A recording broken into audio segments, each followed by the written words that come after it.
Kung hindi pa kayo nagkakaroon ng ganitong klaseng handheld blender from Zolele, nako, baka ito na yung sign para i-check out nyo ito. So, meron siyang iba't ibang attachment, guys.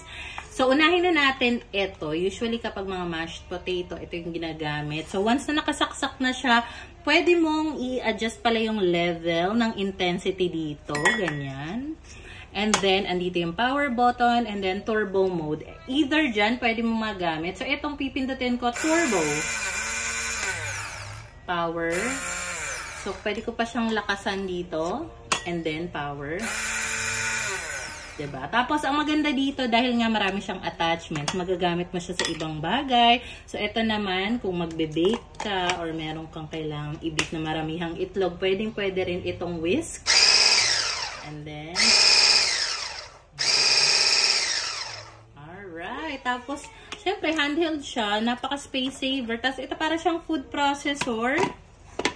Okay, lock lang natin siya dito just to make sure. And then, pwede mo na nga pindutin tong turbo or power button. So, up close, ganito yung itsura niya. Hinaan ko lang. Yan. And then, pindutin na natin siya. Kita nyo ba yung ikot? Diba? Grabe din talaga yung ikot. So, kung meron kayong meat na gustong igiling, ito. Then, kung gagawa kayo ng mga juice, mga fruit juice, smoothie, pwede na nga itong parang pitchel niya. Tapos may takip pa. Diba? So, kapag cucumber lemonade, na-try ko nang gawin dito. So, either pwedeng ito, ayan, pwede mong gamitin. O kaya naman ito. Kunyari, magbibis yan ng maraming itlog, pwede yan. Or pwede namang ito lang. Diba? So, ganyan. Then, pwede mo na nga, kunyari may mga kamatis dyan, gagawa kang tomato sauce, pwede na naman, diba? So, ayan, pwede mo na nga gamitin dito, tapos akyat baba mo lang.